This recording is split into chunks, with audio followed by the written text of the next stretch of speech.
سامعین سے گزارش کی جاتی ہے کہ ہمارے سارے چینلز ایلیکونٹ ادب ایکسٹراز، سوارڈ آف حق چینل اور اتحاد الانصار چینل میں جن آڈیو بکس اور سیریز کو مکمل کیا جا چکا ہے، ان سب کا مطالعہ ہمارے پلے لسٹ سیکشن سے کریں اور ان آڈیو بکس اور سیریز کو آپ اپنے دوست و احباب میں شیئر کرتے رہیں، اور ہمارے سوشل میڈیا پلیٹ فارمز کے لنکس ڈسکرپشن میں دیے گئے ہیں، ہمیں سبسکرائب اور فالو ضرور کریں۔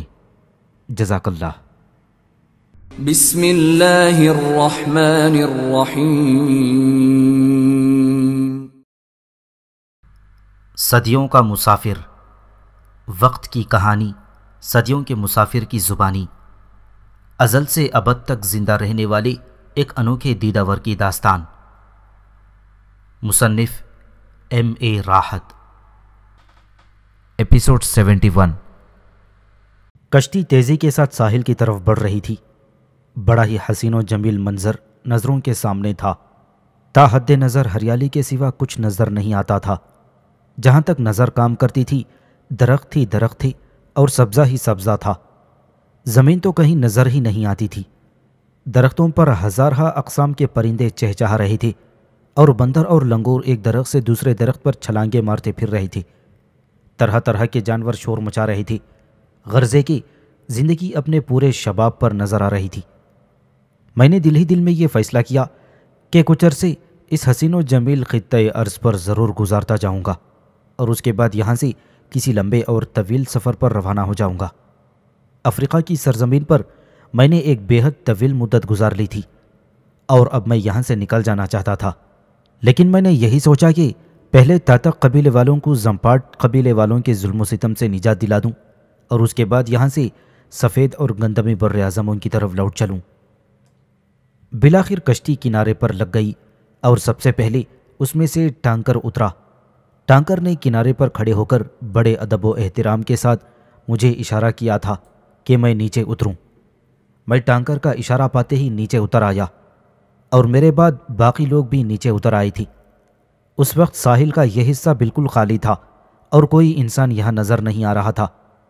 البتہ چراگاہیں اور بکریاں ایک طرف کھڑی دریا سے پانی پی رہی تھیں، باقی چاروں طرف سناٹا تھا۔ ٹانکر ہم لوگوں کے آگے آگے چلنے لگا۔ ٹانکر کے پیچھے میں تھا اور میرے پیچھے باقی لوگ تھے۔ ہم لوگ ریتیلے ساحل سے ہٹ کر گھنے درختوں کے جھنڈوں کے اندر سے گزر رہے تھے۔ اچانک مجھے کچھ خیال آیا اور میں نے ایک جگہ رک کر ایک درخت کے نیچے سے بڑے بڑے پتے توڑ لیے۔ ٹانکر مجھے پتے توڑتے دیکھ کر رک گیا۔ میرے پیچھے آنے والے بھی رک گئے تھے۔ ٹانکر میرا مطلب سمجھ چکا تھا۔ اس نے پتے میرے ہاتھ سے لے لیے اور اپنی کمر سے لپٹی ہوئی تھوڑی سی ڈوری کھول کر جو درختوں کی چھال کی بنی ہوئی تھی، میرے لیے دیکھتے ہی دیکھتے ایک مختصر سا لباس تیار کر دیا، جس سے میں نے اپنا ستر چھپا لیا۔ اب میں بھی ان لوگوں کی طرح ملبوس ہو گیا تھا۔ ٹانکر ایک شان تغافر اور احساس فتح مندی کے ساتھ میرے آگے آگے چل رہا تھا۔ درختوں کے طویل سلسلے سے گزر کر ہم لوگ ایک نہایت وسیع کھلے میدان میں داخل ہو گئے، جہاں درخت بہت کم تھے۔ دیکھنے سے معلوم ہوتا تھا کہ اس جگہ کو خاص طور سے رہائش کے لیے تیار کیا گیا ہے۔ اس وسیع اور ہرے بھرے میدان میں جگہ جگہ گول گول جھونپڑے بنے ہوئے تھے۔ یہ جھونپڑے ان جھونپڑوں سے قطعاً مختلف نہیں تھے جو برسوں یا شاید صدیوں پہلے ڈچالا اور دوسرے قبیلوں کی رہائش گاہ تھی۔ ابھی تک جھونپڑوں کا ہی وہی انداز برقرار تھا۔ بستی کے اندر داخل ہوتے ہی بہت سے لوگوں کی نظریں ایک ساتھ ہم پر پڑی تھیں۔ ہمیں دیکھنے والوں کے منہ سے حیرت بھری چیخیں نکل گئیں اور دیکھتے ہی دیکھتے ساری بستی میں جیسے غدر مچ گیا۔ چاروں طرف سے لوگ جوق در جوق دوڑ دوڑ کر آ رہے تھے اور میرے گرد جمع ہوتے جا رہے تھے، لیکن ٹانکر اس وقت گویا میرا سیکریٹری بنا ہوا تھا۔ وہ سب لوگوں کو سامنے سے ہٹاتا جا رہا تھا اور اس کا رخ ایک خاص سمت پر تھا۔ میرے پیچھے آنے والے چاروں افراد بھی برابر اسی انداز سے ساتھ ساتھ چلے آ رہے تھے۔ ٹانکر، یہ تمہارے ساتھ کون ہے؟ ٹانکر، یہ چاند جیسی رنگت والا آدمی کون ہے؟ ٹانکر، ہمیں اس کے بارے میں بتاؤ۔ اس قسم کے جملے ہر طرف سے سنائی دے رہے تھے، لیکن ٹانکر کا دماغ ظاہر ہے کہ اس وقت ساتویں آسمان پر تھا۔ وہ لوگوں کے ہجوم کو ہٹاتا جاتا تھا اور کہتا جاتا، یہ جو کوئی بھی ہے تمہیں جلد ہی معلوم ہو جائے گا۔ سب سے پہلے ہمیں سردار کے پاس جانے دو، ہمارا راستہ مت روکو۔ مجھے پہلے ہی اندازہ تھا کہ ٹانکر مجھے لے کر سب سے پہلے سردار کے پاس ہی جائے گا۔ اب اس کی زبان سے یہ الفاظ سن کر میرے خیال کی توثیق ہو گئی۔ ہم لوگ سردار کے جھونپڑے کی طرف روان تھے۔ سردار کا جھونپڑا بستی کے تقریباً وسط میں تھا اور دوسرے جھونپڑوں کے مقابلے میں زیادہ بڑا تھا۔ اس جھونپڑے کا دروازہ کھلا ہوا تھا اور باہر کوئی نظر نہیں آ رہا تھا۔ ٹانکر نے دروازے پر ہی دستک لگائی۔ سردار دامچک، تمہارے لیے بہت بڑی خوشخبری ہے۔ کون ہے؟ اندر آ جاؤ، ایک بھاری بھرکم آواز نے اندر سے کہا۔ میں ٹانکر ہوں، ٹانکر نے کہا، اور میرے ساتھ وہ لوگ بھی ہیں جو میری کشتی میں سوار تھے۔ ہم سب لوگ تمہارے لیے ایک بہت بڑی چیز لے کر آئے ہیں، اور اس کے ساتھ ہی ہمارا پورا قافلہ ٹانکر کی زیر قیادت دامچک کے جھونپڑے میں داخل ہو گیا۔ دامچک کا جھونپڑا اندر سے کشادہ تھا اور شاید اس میں ایک سے زائد کمرے بنے ہوئے تھے۔ ہم لوگ ٹانکر کی زیر قیادت ایک کمرے میں داخل ہو گئے۔ لکڑی کے ایک ٹیڑھے میڑے سے تخت پر ایک بھاری بھرکم شخص بیٹھا ہوا تھا، جس کا رنگ بستی کے سارے لوگوں کی طرح توے کی مانند سیاہ تھا۔ اس شخص نے پتوں کے بجائے کسی جانور کی چھال سے سترپوشی کر رکھی تھی۔ اس کے گلے میں کوڑیوں، ہڈیوں اور اسی قسم کی چیزوں کی کئی مالائیں پڑی ہوئی تھیں۔ اس کے سر پر کوئی چیز تھی، غالباً خشک کھال کی ایک پٹی بندھی ہوئی تھی، اور اس میں کئی پرندوں کے پر اڑے ہوئے تھے۔ اس نے اپنے چہرے کو بھی طرح طرح کے رنگوں سے پینٹ کر رکھا تھا۔ جیسے ہی دامچک کی نظر ہم لوگوں پر پڑی، بلکہ مجھ پر پڑی، وہ فوراً اٹھ کر کھڑا ہو گیا اور پھٹی پھٹی آنکھوں سے مجھے دیکھنے لگا۔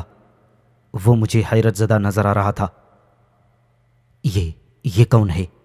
اس نے ٹانکر سے پوچھا، جو بڑے فخریہ انداز میں میرے برابر کھڑا مسکرا رہا تھا۔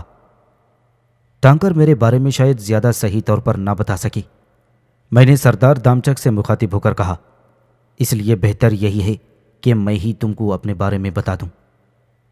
اوہ، تم ہمارے قبیلے کی زبان کس قدر عمدگی کے ساتھ بول رہے ہو، دامچک نے مزید حیران ہوتے ہوئے کہا۔ مگر تم ہم میں سے نہیں ہو۔ ہاں، میں نے سکون کے ساتھ کہا، میں تم میں سے نہیں ہوں، لیکن اس کے باوجود تمہارے قبیلے کی زبان بڑی روانی سے بول سکتا ہوں۔ تم لوگ اس زبان کے علاوہ کوئی اور زبان نہیں بول رہی ہوتی تو میں اسے اس زبان میں ہی گفتگو کرتا۔ عجیب بات ہے، دامچک نے گردن ہلاتے ہوئے کہا۔ اے چاند جیسی روشن رنگت والے انسان، تم اپنے بارے میں مجھے بتاؤ کہ تم کون ہو اور کہاں سے آئے ہو؟ تم ہم لوگوں سے اس قدر مختلف کیوں ہو؟ سنو سردار دامچک، میں نے سنجیدگی سے کہا، میں سمندر کا دیوتا ہوں اور میرا نام ملاٹو ہے، لیکن تم لوگ نہیں جانتے کہ سمندر کیا چیز ہوتی ہے۔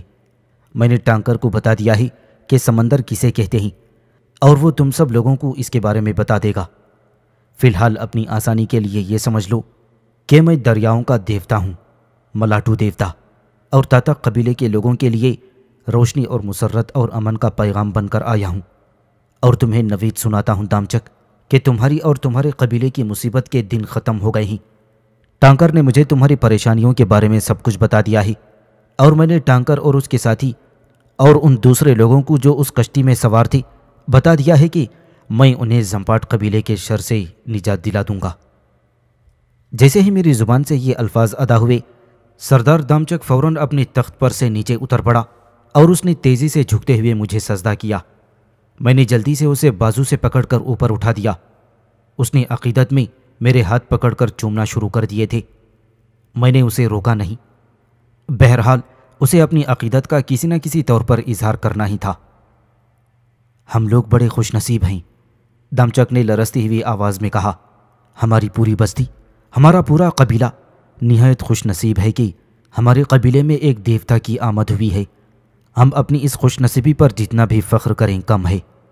اے عظیم قوتوں کے مالک، اے طاقتور دیوتا، میں تجھے ہمارے قبیلے میں خوش آمدید کہتا ہوں۔ دامچک نے بڑے اصرار کے ساتھ مجھے اس کے تخت پر بٹھا دیا جس پر وہ اب تک خود بیٹھا ہوا تھا۔ دامچک اور میرے ساتھ آنے والے پانچوں افراد ایک نیم دائرے کی شکل میں میرے سامنے کھڑے ہو گئے اور اپنی زبان میں زور زور سے ایک گیت گانے لگے جس میں پانی، بارش اور دریا کے دیوتاؤں کی تعریف و توصیف کی گئی تھی۔ وہ لوگ کورس کی شکل میں یہ گیت گا رہے تھے اور اپنے اپنے حلق کی پوری قوت سے گا رہے تھے۔ گیت کی آواز ہر لمحے بلند سے بلند تر ہوتی جا رہی تھی، اور پھر اچانک ایک دلچسپ بات ہوئی۔ ان کے اس کورس میں اچانک ہی سینکڑوں آوازیں مزید شامل ہو گئیں۔ یہ وہ لوگ تھے جو مجھے دیکھتے ہوئے میرے اور ٹانکر کے پیچھے پیچھے چلے آئے تھے اور دامچک کے جھونپڑے کے دروازے پر رک گئے تھے۔ انہوں نے جب اندر سے اس گیت کی آوازیں سنی تو خود بھی وہی گیت گانے لگے اور ان کی آوازیں بھی ان 6 آوازوں میں شامل ہو گئیں۔ بلکہ یوں کہنا چاہیے پروفیسر کہ یہ 6 آوازیں ان کی بہت ساری آوازوں میں ضم ہو گئی تھیں۔ اس کے ساتھ ہی کسی کمرے سے نکل کر ایک لڑکی سامنے نمودار ہوئی۔ وہ حسن و شباب کا ایک جیتا جاگتا مجسمہ تھی۔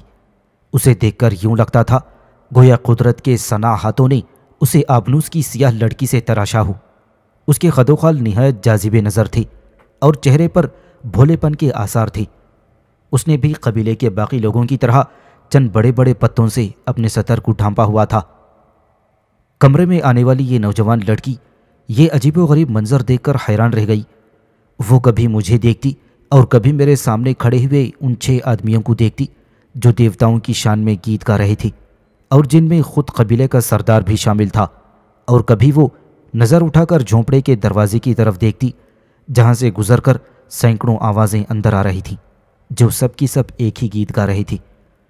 بارش، پانی اور دریا کے دیوتاؤں کی تعریف و توصیف کا یہ گیت، اور پھر اس لڑکی کی نگاہیں میرے جسم پر مرکوز ہو کر رہ گئیں۔ وہ مسلسل ایک بے خودی کے عالم میں مجھے تکے جا رہی تھی۔ تھوڑی دیر میں گیت ختم ہو گیا اور سب لوگ خاموش ہو گئے۔ گیت ختم ہوتے ہی سردار نے اس نوجوان سیاہ فام حسینہ سے مخاطب ہو کر کہا، شمبل ادھر آؤ۔ شمبل سردار کے حکم کے مطابق اس کے پاس آ گئی۔ آج ہمارے قبیلے اور ہماری بستی کا ایک یادگار دن ہے، سردار دامچک نے اس لڑکی سے مخاطب ہو کر کہا۔ دریاؤں کا دیوتا ملاٹو ہمارے قبیلے آیا ہے اور ہمارے لیے امن و مسرت اور شادمانی کا پیغام لایا ہے۔ ہم لوگ خوش نصیب ہیں کہ ایک دیوتا کو اپنی آنکھوں سے دیکھ رہے ہیں۔ سردار کی زبانی یہ الفاظ سنتے ہی وہ لڑکی بھی دوسرے لوگوں کی طرح فوراً سجدے میں گر گئی۔ میں نے اسے فوراً اٹھا کر سیدھا کر دیا۔ میرے ہاتھ جب اس کے جسم سے مس ہوئے تو مجھے ایسا احساس ہوا گویا میں انسانی گوشت پوست کا نہیں بلکہ سنگ و آہن کو چھو رہا ہوں۔ اس کا جسم بے حد ٹھوس و مضبوط تھا۔ عظیم دیوتا ملاٹو، سردار دامچک نے اپنے دونوں ہاتھ سینے پر باندھ کر میرے آگے جھکتے ہوئے کہا، یہ شمبل ہے میری بیٹی، اس کی ماں مر چکی ہے اور اسے میری دوسری بیویوں نے پالا ہے۔ یہ آج سے تمہاری خدمت پر مامور رہے گی۔ اتنے میں باہر سے آوازیں آنے لگیں، سردار دامچک ہمیں بتاؤ کہ اجنبی کون ہے، ہم اس کے بارے میں جاننا چاہتے ہیں، ہم تمہارے منتظر کھڑے ہیں۔ تم لوگ ذرا ٹھہرو، سردار دامچک نے کہا، اور پھر وہ مجھ سے بولا، اے عظیم دیوتا، تاتک قبیلے کے لوگ تم سے واقفیت حاصل کرنا چاہتے ہیں، اگر تمہاری طرف سے اجازت ہو تو انہیں تمہارے بارے میں بتا دیا جائے۔ میری طرف سے اس بات کی اجازت ہے، میں نے کہا، اور تم ان لوگوں کو میری طرف سے یہ بھی بتا سکتے ہو کہ میں ان کے لیے خوشی اور خوشبختی کا پیغام لے کر آیا ہوں، اور وہ سمجھ لیں اور اس بات کا اطمینان رکھیں کہ زمپاٹ قبیلے والے اب انہیں کوئی نقصان نہیں پہنچا سکیں گے۔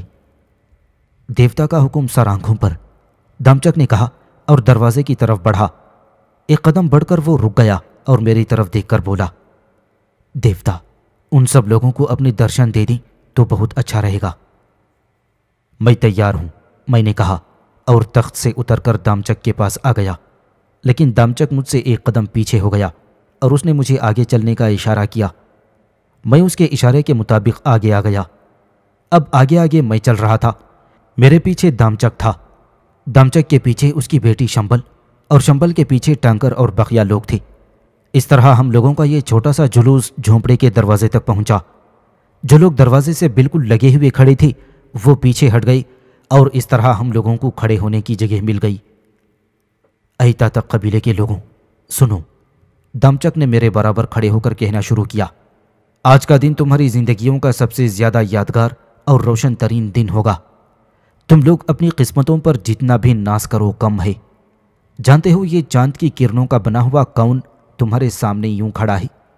یہ دریاؤں کا اور پانی کا دیوتا ملاٹو ہے جو ہماری بستی میں ہماری مدد کرنے کے لیے آیا ہے۔ یہ عظیم دیوتا ہمارے لیے امن، مسرت اور شادمانی کا پیغام لایا ہے۔ دیوتا ملاٹو کا کہنا ہے کہ اب اس کی آمد کے بعد زمپاٹ قبیلے والے ہمیں پریشان نہیں کریں گے اور اپنا جان و مال محفوظ رہے گا۔ اے تاتق قبیلے والوں، شکر کرو کہ ہماری پریشانی کے دن ختم ہو گئے اور اب ہم ایک نئی زندگی شروع کر رہے ہیں۔ جیسے ہی دامچک کی زبان سے یہ الفاظ ختم ہوئے، وہاں موجود تمام لوگ اچانک سجدے میں گر پڑے۔ میں نے فوراً حکم دیا کہ وہ سیدھے کھڑے ہو جائیں۔ میرے حکم پر فوراً وہ سب کے سب سیدھے کھڑے ہو گئے۔ سنو اے تاتق قبیلے کے لوگوں، میں نے انہیں مخاطب ہوتے ہوئے کہا، تم مجھے اپنے ہی میں سے ایک سمجھو۔ میں تمہارا ہمدرد دوست اور خیر خواہ ہوں اور تمہاری بھلائی کے لیے آیا ہوں۔ میں تمہیں یہ بھی بتا دینا چاہتا ہوں کہ میں ہمیشہ تمہارے قبیلے میں رہنے نہیں آیا۔ میرا قیام یہاں کچھ دن رہے گا اور اس کے بعد میں یہاں سے رخصت ہو جاؤں گا۔ رخصت ہونے سے پہلے میں تمہیں بہت سے فائدے بتا دوں گا۔ ان میں سب سے بڑا فائدہ یہ ہوگا کہ تمہیں زمپاٹ قبیلے کے ظلم و ستم سے ہمیشہ ہمیشہ کے لیے نجات دلا دوں گا۔ اتنا کہہ کر میں خاموش ہو گیا، اور میرے خاموش ہونے پر لوگوں کی زبان سے خود بخود وہ گیت پھوٹ پڑا جو وہ کچھ دیر پہلے گا رہے تھے، لیکن اب ان کی آواز کے جوش و خروش کا عالم کچھ اور تھا۔ ایسا معلوم ہوتا تھا گویا ان پر مستی چھا گئی ہے اور وہ اس عالم میں گا رہے ہوں۔ تھوڑی دیر میں جب ان کا گیت ختم ہو گیا تو سردار نے انہیں منتشر ہونے کا حکم دے دیا۔ وہ سب کے سب وہاں سے چلے گئے۔ اے عظیم دیوتا، سب لوگوں کے چلے جانے کے بعد سردار نے مجھ سے مخاطب ہو کر کہا، اگرچہ کہ اس بستی میں کوئی بھی جگہ تمہارے رہنے کے قابل نہیں ہے، لیکن ہمارے پاس جو کچھ ہے یہی ساری بستی سے ہے، اور جو بھی جھونپڑا چاہو اپنے لیے منتخب کر لو۔ پھر تمہارے لیے قیام کا بندوبست کر دیا جائے گا اور شمبل کو تمہاری خدمت کے لیے بھیج دیا جائے گا۔ اگر تم میرے جھونپڑے میں قیام کرو تو میرے لیے یہ خوش نصیبی کی بات ہوگی۔ میرے جھونپڑے میں میرے اور شمبل کے علاوہ اور کوئی نہیں رہتا۔ چونکہ مجھے ابھی کچھ عرصے تک اس بستی میں اس قبیلے کے ساتھ رہنا تھا، اس لیے میں نے کہا کہ اپنے لیے میں ایک علیحدہ جھونپڑے کا انتخاب کروں گا، لیکن سرے دست جب تک میں اپنے لیے جھونپڑا نہیں بنا لیتا اس وقت تک میں تمہارے جھونپڑے میں قیام کروں گا۔ یہ میرے لیے خوش نصیبی کی بات ہے، دامچک نے کہا۔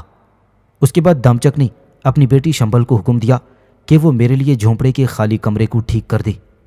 شمبل نے تھوڑی دیر تک آ کر اطلاع دی کہ میرے لیے کمرہ تیار کر دیا گیا ہے اور اگر میں چاہوں تو اس میں آرام کر سکتا ہوں۔ میں نے پیشکش قبول کر لی اور آرام کرنے چلا گیا۔ شمبل ہی میرے لیے کھانا لے کر آئی تھی۔ نہ جانے کتنے طویل عرصے کے بعد میں نے کھانے کی کوئی چیز دیکھی تھی پروفیسر، چنانچہ میں نے خوب سیر ہو کر کھایا۔ کھانے کے بعد مجھے اس حقیقت کا اندازہ ہو گیا تھا کہ یہ لوگ آگ کا استعمال جانتے ہیں۔ کوئی 10-15 دن میں نے تاتق قبیلے کے لوگوں کے ساتھ ان کی بستی میں ہنستے کھیلتے گزارے۔ قبیلے کے سارے لوگ مجھ سے بہت مانوس ہو چکے تھے۔ میں گھنٹوں ان کے ساتھ بیٹھ کر باتیں کرتا، انہیں سمندروں اور پہاڑوں کے اور دوسری دنیا کے اور سفید فام انسانوں کے قصے سناتا۔ وہ لوگ حیرت سے منہ کھولے میری بیان کردہ باتیں غور سے سنا کرتے تھے۔ پھر ایک دن تاتق قبیلے کے لوگوں میں اچانک پریشانی کی لہر دوڑ گئی۔ تاتق قبیلے کے لوگ جو زمپاٹ قبیلے کے علاقے میں چوری چھپے جاتے رہتے تھے تاکہ وہاں کی خبریں معلوم کر سکیں، یہ خبر لے کر آئے تھے کہ زمپاٹ قبیلے والے ایک بار پھر بڑا حملہ کرنے والے ہیں، اور اس حملے کا آغاز آج سے تیسرے دن الصبح ہوگا۔ دامچک نے یہ خبر مجھے بھجوائی اور میں خود دامچک کے پاس پہنچ گیا۔ میں نے دامچک کو یقین دلایا کہ پریشان ہونے کی کوئی بات نہیں ہے اور اس مرتبہ زمپاٹ قبیلے والے ان لوگوں کو کوئی نقصان نہیں پہنچا سکیں گے۔ تیسرے دن سورج نکلنے سے کافی پہلے میں بستی کی طرف سے آنے والے راستے کو روک کر کھڑا ہو گیا۔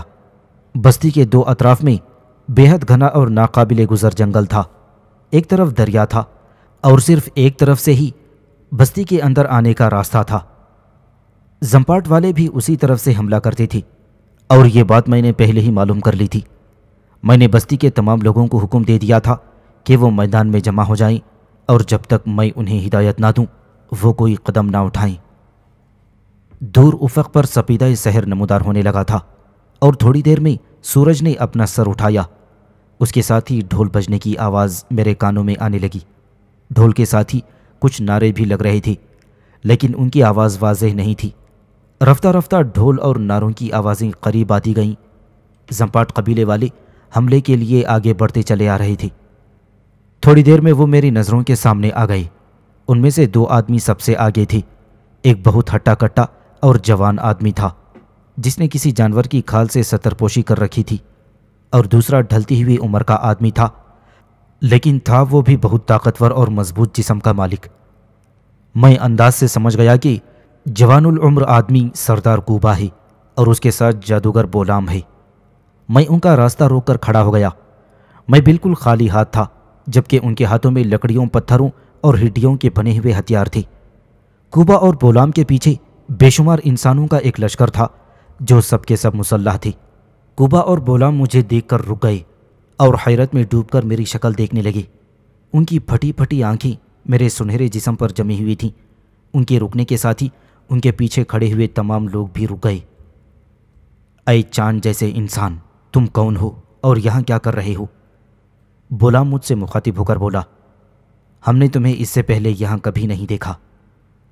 یقیناً تم نے نہیں دیکھا ہوگا، میں نے جواب دیا، اس لیے کہ میں یہاں پہلے سے موجود نہیں تھا۔ میری آمد کو زیادہ عرصہ نہیں گزرا۔ لیکن تم ہو کون؟ اس بار سردار کوبا نے زبان کھولی۔ سنو زمپاٹ قبیلے کے سردار کوبا اور جادوگر بولام، میں نے کہا، اور وہ دونوں حیرت سے میری شکل دیکھنے لگے اور پھر ایک دوسرے کو دیکھنے لگے۔ میں تاتق قبیلے کی جانب سے تم لوگوں سے کچھ بات کرنا چاہتا ہوں۔ کیا تم ان کے ایلچی ہو؟ بولام نے نفرت سے ہونٹ سکیڑتے ہوئے کہا۔ کیا اب وہ لوگ اتنے بزدل ہو گئے ہیں کہ ان میں خود سامنے آنے کی جرت بھی نہیں رہی؟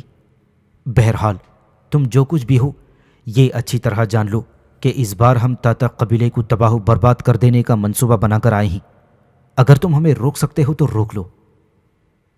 میں تمہیں روک سکتا ہوں اور ضرور روکوں گا، میں نے بولام کی آنکھوں میں آنکھیں ڈال کر کہا، لیکن میں دل سے یہ چاہتا ہوں کہ کوئی خون خرابہ نہ ہو اور تم لوگ خاموشی سے اپنی قبیلے کو واپس لوٹ جاؤ، اور ساتھ ہی مجھ سے یہ بھی وعدہ کرو کہ آئندہ تاتق قبیلے والوں کے ساتھ امن و آشتی سے رہو گے اور ان پر کبھی حملہ آور نہیں ہوگے۔ اب بولام خوفناک انداز میں ہنس پڑا۔ معلوم ہوتا ہے تو نے ہم لوگوں کو دھوکہ دینے اور ہمیں مروب کرنے کی غرض سے اپنے جسم اور بالوں پر کوئی خاص قسم کا رنگ یا روغن لگایا ہے جس کے استعمال سے ہم لوگ ابھی تک واقف نہیں ہیں، اور تیرا تعلق تاتق قبیلے سے ہی ہے۔ تو نے ہم لوگوں کو دھوکہ دینے کے لیے یہ سوانگ رچایا ہے اور تاتق قبیلے والوں نے تیرا بہروپ بھر کر تجھے یہاں بھیجا ہے۔ لیکن پروفیسر، میں ان کی اس گفتگو کو طول نہیں دینا چاہتا تھا، لہٰذا میں نے ان سب کا خاتمہ کر دیا اور میرے اس عمل سے تاتق قبیلہ محفوظ ہو گیا تھا۔ بہرحال ایک طویل مدت تک افریقہ میں رہنے کے بعد میں ان جنگلی قبائل سے اکتا چکا تھا۔ میں ایک بار پھر انہی دنیاؤں کی طرف واپس چلا جانا چاہتا تھا۔ چنانچہ ایک رات خاموشی سے میں نے بستی کو الوداع کہا۔ بستی کے بچے کچے لوگ اس وقت محو خواب تھے اور ہر طرف موت کا سناٹا طاری تھا۔ مجھے ان کے مرگ آفرین سناٹے سے وحشت ہونے لگی تھی اور میں یہاں سے جلد از جلد نکل جانا چاہتا تھا۔ میرا رخ دریا کی طرف تھا اور میں چاہتا تو دریا کے کنارے کھڑی ہوئی کشتیوں میں سے ایک کشتی بھی لے سکتا تھا، لیکن میں نے اول تو ان کی ضرورت محسوس نہیں کی، دوم یہ کہ میں تاتق قبیلے والوں کو ان کی ایک اہم اور قیمتی شے سے محروم کرنا نہیں چاہتا تھا۔ میں جب دریا کے کنارے پہنچا تو ہر طرف گہرا سناٹا اور گہری تاریکی چھائی ہوئی تھی۔ میرے سامنے پانی کی ایک وسیع و عریض اور لامتناہی چادر تھی جو اس اندھیرے میں سیاہ رنگ کی نظر آ رہی تھی۔ میں نے ایک الوداعی نظر اپنے پیچھے ڈالی، سوائے گھپ اندھیرے کے اور کچھ دکھائی نہیں دے رہا تھا۔ چھوٹی سی بستی گھنے درختوں کے جھنڈوں میں گم تھی اور درخت سیاہی کی چادر اوڑھے ہوئے کھڑے تھے۔ میں نے آخری بار شمبل کو، اس کی وفاؤں کو اور اس کے حسین آبنوسی جسم کو یاد کیا اور اس کے بعد پانی میں چھلانگ لگا دی۔ میں نے اپنے جسم کو ڈھیلا کر کے دریا کے بہاؤ کے ساتھ چھوڑ دیا تھا۔ دریا کے بہاؤ میں تیزی نہیں تھی، بلکہ وہ نرم روی کے ساتھ بہہ رہا تھا۔ میں نے اطمینان سے اپنی آنکھیں بند کر لیں اور نیند میں غرق ہو گیا۔ نہ جانے کتنی دیر تک میں سوتا رہا۔ جب میں بیدار ہوا تو دور افق پر سپیدہ سحر نمودار ہو رہا تھا۔ بڑا ہی حسین و دلکش منظر تھا۔ آبی پرندے دریا کے اوپر چکر لگا رہے تھے اور ان میں سے کچھ دریا کی سطح پر تیر بھی رہے تھے۔ دریا کے دونوں کناروں پر دور دور تک ہرا بھرا اور گھنا جنگل نظر آ رہا تھا۔